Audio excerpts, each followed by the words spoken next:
നമസ്കാരം, എല്ലാവർക്കും സ്വയംവരം സീരിയലിൻ്റെ ഇന്നത്തെ എപ്പിസോഡിൻ്റെ റിവ്യൂയിലേക്ക് സ്വാഗതം. അങ്ങനെ രാജീവൻ രാഗിയെടുക്കെ പറയാട്ടോ ചെയ്യുന്നത്. ഇനി നമ്മുടെ ഇടയിൽ ആരും വരാതെ പ്രത്യേകം ശ്രദ്ധിക്കണമെന്ന് പറയുന്നു. രാഗി അപ്പോൾ പറയുന്നുണ്ട്, ഞാൻ ജീവിച്ചിരിക്കുമ്പോൾ നമ്മുടെ ഇടയിൽ ഇനി ആരും കടന്നു കയറാനായിട്ട് പോകുന്നില്ല എന്ന് വാക്ക് കൊടുക്കുകയാട്ടോ ചെയ്യുന്നത്. അപ്പോൾ രാഗി മനസ്സിൽ വിചാരിക്കുന്നുണ്ട്, എത്ര നാൾ ഞാൻ ഈ തീച്ചുളയിൽ കിടന്ന് ഉരുകും, എത്ര നാൾ ഞാൻ ജീവനോടെ ഉണ്ടാകുമെന്നും രാജീവേട്ട അറിയില്ലല്ലോ എന്നിങ്ങനെ മനസ്സിലിങ്ങനെ വിചാരിക്കുകയാട്ടോ ചെയ്യുന്നത്. അതിനു മുമ്പ് ശാരികയെ കണ്ടെത്തണമെന്നും ശാരികയെ ഞാൻ ഇല്ലാതെയാകുമ്പോൾ രാജീവേട്ടൻ്റെ ജീവിതത്തിലേക്ക് തിരിച്ചു കൊണ്ടുവരണമെന്നും രാഗി മനസ്സിൽ ഉറപ്പിക്കുക ചെയ്യുന്നത്. അതിനുവേണ്ടി ഷീലയെ ചെന്ന് കാണുന്നുണ്ട്, കൂടെ വക്കീലും ഉണ്ട് കേട്ടോ. അപ്പോൾ ഷീല പറയുന്നുണ്ട്, ഞാനിങ്ങനെ ഒരു ദിവസം ഇരുന്നപ്പോൾ ശാരി വിളിച്ചിട്ടുണ്ടായിരുന്നു. അതായത് നമ്പൂതിരിയുടെയും അതുപോലെ തന്നെ മരണവാർത്ത അറിഞ്ഞിട്ടാണ് വിളിച്ചത് എന്ന് പറയാട്ടോ ചെയ്യുന്നത്. അത് ശാരിക്ക് ഭയങ്കര വിഷമം ഉണ്ടാക്കി കാണും. അപ്പച്ചിയും മോനും കൂടെ എന്തായാലും സ്വന്തം അച്ഛനെ കൊല്ലുമെന്ന് അവൾ വിചാരിച്ച് കാണത്തില്ലല്ലോ എന്നൊക്കെ പറയുന്നുണ്ട് കേട്ടോ. അതുകൊണ്ട് വിളിച്ചതാണെന്ന് പറയുകയും ചെയ്യുന്നുണ്ട് കേട്ടോ ഷീല.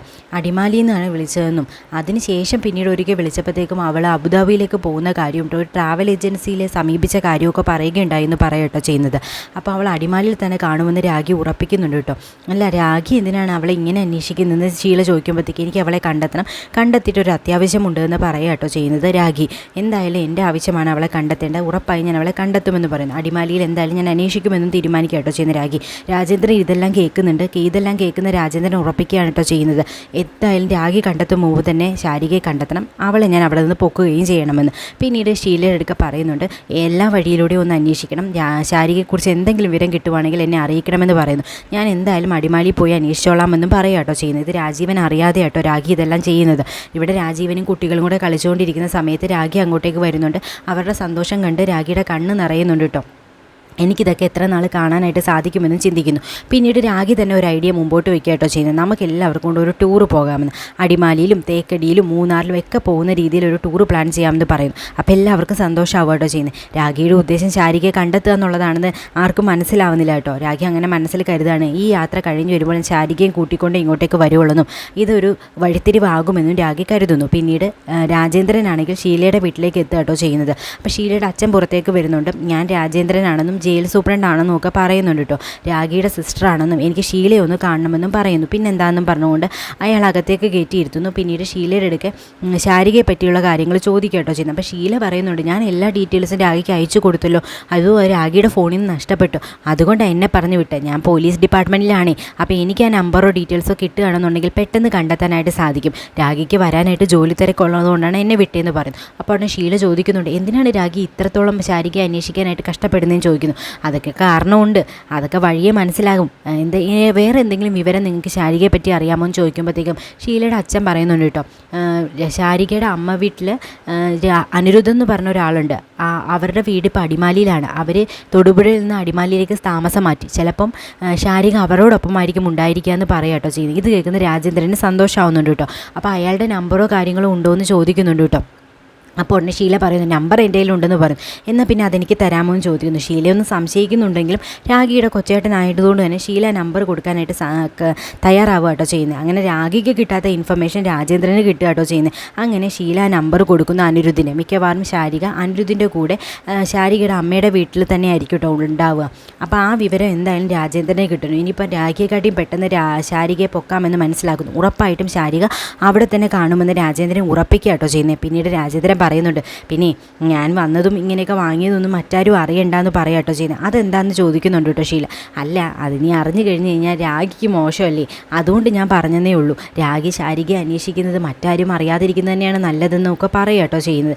ഇത് കേൾക്കുന്ന ഷീലയ്ക്ക് വീണ്ടും സംശയമാവുക കേട്ടോ ചെയ്യുന്നത്. എന്തായാലും രാജേന്ദ്രന് ആ സുപ്രധാന വിവരം കിട്ടുന്നുണ്ട്. രാജേന്ദ്രൻ അതനുസരിച്ച് ശാരികയെ അവിടെ നിന്ന് പൊക്കാനും അങ്ങനെ ശാരികയെ കൊല്ലാനും തീരുമാനിക്കാട്ടോ ചെയ്യുന്നത്. രാഗി ശാരികയെ അന്വേഷിച്ച് എത്തിക്കഴിഞ്ഞു കഴിഞ്ഞാൽ രാജേന്ദ്രനാണ് ശാരികയുടെ വയറ്റിൽ വളർന്ന കുഞ്ഞിൻ്റെ അച്ഛനെന്നും രാജേന്ദ്രനാണ് ശാരികയെ ചതിച്ചതെന്നും രാഗിക്ക് മനസ്സിലാവും. അതോടുകൂടി എല്ലാ കള്ളത്തരവും പൊളിയും കേട്ടോ. അതുകൊണ്ട് തന്നെ ശാരികയും രാഗിയും കണ്ടുമുട്ടാതിരിക്കുന്നതിന് വേണ്ടിയിട്ടുള്ള പരിപാടികളാണ് രാജേന്ദ്രൻ ചെയ്യുന്നത്. അങ്ങനെ ആ നമ്പർ കിട്ടിയ സന്തോഷത്തിൽ പുറത്തേക്ക് എടുക്കുന്ന രാജേന്ദ്രൻ ജയിലിൽ കിടക്കുന്ന വാടക കൊലയാളിയായ ഗരുഡനെ വിളിക്കുക കേട്ടോ ചെയ്യുന്നത്. എന്നിട്ട് പറയുന്നുണ്ട്, ഒരു പ്രാവിനെ പൊക്കണമെന്ന് പറയുന്നു. പെണ്ണാണോ ആണാണോ സാറേ പ്രാവെന്ന് ചോദിക്കുന്നു. പെണ്ണ് തന്നെയാടാ, എന്നെ കുറേ വട്ടം കറക്കിയതാണ് അവളെ ഒന്ന് പൊക്കണം, നിൻ്റെ പിള്ളേരെല്ലാം പുറത്തുണ്ടല്ലോ, നീ വിചാരിച്ചാൽ പെട്ടെന്ന് കാര്യം നടക്കുമല്ലോ എന്നും പറയുന്നു. പിന്നെന്താ സാറേ, പൊക്കാമല്ലോ, അവളെ പൊക്കാനുള്ള എല്ലാ ആൾക്കാരും എനിക്ക് പുറത്തുണ്ട്, വേണമെങ്കിൽ അവരോട് തന്നെ പറഞ്ഞ് സാറിൻ്റെ അളിയൻ്റെ കഥയും തീർക്കാമെന്ന് പറയുന്നു. അപ്പോൾ ഉടനെ രാജേന്ദ്രൻ പറയുന്നുണ്ട്, അത് വേണ്ട, നീ നേരിട്ട് ചെയ്താൽ മതിയത്, അതുവരെ അവൻ്റെ ആയുസ് നമുക്ക് നീട്ടിക്കൊടുക്കാം, അതിനുശേഷം നീ ഇറങ്ങിയിട്ട് കൃത്യമായും വെടുപ്പായും അവനെ അങ്ങ് തീർത്താൽ മതി എന്ന് പറയുന്നു. ഇപ്പം അത്യാവശ്യമായിട്ട് ഈ പ്രാവിനെയാണ് പൊക്കേണ്ടതെന്ന് പറയുന്നു. പൊക്കിയിട്ട് നമുക്ക് അവളെ തീർക്കുകയും വേണം, പക്ഷേ അവളെ കൊല്ലാൻ ഞാൻ മതിയെന്ന് രാജേന്ദ്രൻ പറയാട്ടോ ചെയ്യുന്നത്. ശരി സാറേ, എല്ലാ കാര്യങ്ങളും ഞാൻ ചെയ്തേക്കാമെന്ന് ഞാൻ ഇപ്പോൾ തന്നെ അവന്മാരെ വിളിച്ച് കാര്യങ്ങൾ പറഞ്ഞോളാമെന്നും അവന്മാരെ സാറിനെ കോൺടാക്റ്റ് ചെയ്യുമെന്നും സാർ ഉദ്ദേശിക്കുന്ന പോലെ തന്നെ വെടുപ്പായിട്ട് കാര്യങ്ങൾ നടക്കുമെന്നും പറയട്ടോ ചെയ്യുന്നത്. അത് മതിയടാ, എനിക്ക് സന്തോഷമായി, അവളെ എത്രയും പെട്ടെന്ന് പൊക്കണം, ഇല്ലാന്നുണ്ടെങ്കിൽ കുറച്ച് പ്രശ്നമാകുമെന്ന് രാജേന്ദ്രൻ പറയട്ടോ ചെയ്യുന്നത്. സാർ ഒന്നുകൊണ്ടും പേടിക്കേണ്ടെന്ന് ഗരുഡനും പറയുന്നുണ്ട് കേട്ടോ. പിന്നീടാണ് ആ ഞെട്ടിക്കുന്ന വിവരം രാഖിയെ തേടി എത്തുന്നു. പോസ്റ്റ്മാൻ രജിസ്റ്റേർഡ് ആയിട്ട് കൊണ്ട് കൊടുക്കുന്നു. രാഖി അത് ഒപ്പിട്ട് വാങ്ങി തുറന്ന് വായിക്കട്ടോ ചെയ്യുന്നത്. വല്ല ബോംബുമായിരിക്കുമെന്ന് രാജീവൻ ചോദിക്കുന്നുണ്ട് കേട്ടോ തമാശയ്ക്ക്. രാഖി വായിച്ചു നോക്കുന്നു. രാഖിയുടെ മുഖത്ത് ഒരു സന്തോഷവുമില്ല കേട്ടോ അത് വായിച്ചിട്ട്. അത് വായിക്കുമ്പം രാജീവനാണ് ഇങ്ങനെ നോക്കുന്നുണ്ട്, ഇവൾക്ക് മുഖത്ത് സന്തോഷമൊന്നും ഇല്ലാത്ത ഇനി വേറെ വല്ല പ്രശ്നമാണോ എന്നുള്ള രീതിയിൽ. രാഖിക്ക് പ്രമോഷൻ കിട്ടുകയാണ് കേട്ടോ ചെയ്യുന്നത്. അതും കളക്ടറേറ്റിലേക്കാണ് പ്രമോഷൻ കിട്ടുന്നത് കേട്ടോ. അത് രാജീവൻ്റെ കയ്യിലേക്ക് കൊടുക്കുന്നു. രാജീവൻ അത് കാണുമ്പോൾ ഭയങ്കര സന്തോഷമാവുന്നുണ്ട് കേട്ടോ.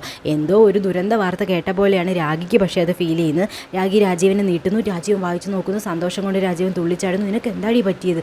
നിനക്ക് പ്രമോഷൻ കിട്ടിയത് കളക്ടറേറ്റിലേക്ക്, നമുക്കിത് ആഘോഷിക്കേണ്ടതെന്നൊക്കെ രാജീവൻ സന്തോഷത്തോടു കൂടി പറയുക കേട്ടോ ചെയ്യുന്നത്. അപ്പോഴത്തേക്കും രാഖി അകത്തേക്ക് പോകുന്നു. ഞാൻ ഇപ്പോൾ എന്തായാലും ജോയിൻ ചെയ്യുന്നില്ല എന്ന് പറയാട്ടോ ചെയ്യുന്നത് രാഖി. അതെന്താ നീ ജോയിൻ ചെയ്യാതെ? ഇത്രയ്ക്ക് നല്ലൊരു അവസരം നിനക്ക് കിട്ടിയിട്ട് നീ ജോയിൻ ചെയ്യുന്നില്ലെന്ന് പറഞ്ഞു കഴിഞ്ഞാൽ എന്തൊരു മോശമാണെന്ന് രാജീവൻ പറയാട്ടോ ചെയ്യുന്നത്.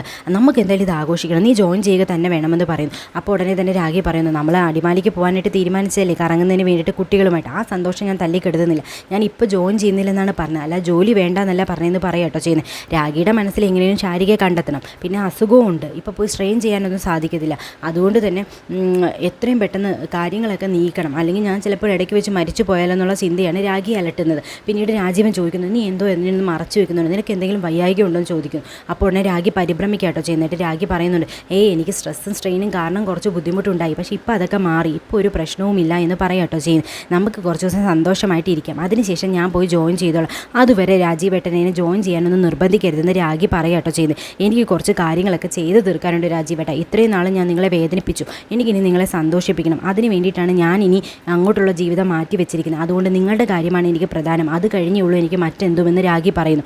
ഇത് കേൾക്കുമ്പോൾ രാജീവന് ചെറിയൊരു സംശയം തോന്നുന്നുണ്ട് കേട്ടോ. എന്താണ് രാഖിയുടെ മനസ്സിലുള്ളത്? എന്തോ ഒരു രഹസ്യമുണ്ട്, എന്തായാലും അത് കണ്ടെത്തണമെന്ന് തന്നെ രാജീവൻ വിചാരിക്കുക ചെയ്യുന്നത്. ഇവൾ തലവേദനയുടെയും തലകർക്കത്തിൻ്റെയും മരുന്ന് കഴിക്കുന്നു, അതെന്താണെന്ന് നോക്കണമെന്ന് രാജീവൻ മനസ്സിൽ കരുതുക ചെയ്യുന്നത്. എന്തായാലും രാഖി ഒളിപ്പിക്കുന്ന ഈ രഹസ്യം രാജീവൻ എത്രയും പെട്ടെന്ന് കണ്ടെത്തും. രാഖി അധിക നാൾ ജീവിച്ചിരിക്കില്ല എന്നുള്ള സത്യം രാജീവൻ മനസ്സിലാക്കുമ്പോഴത്തേക്കും രാജീവൻ അത് താങ്ങാനായിട്ട് സാധിക്കത്തില്ല കേട്ടോ.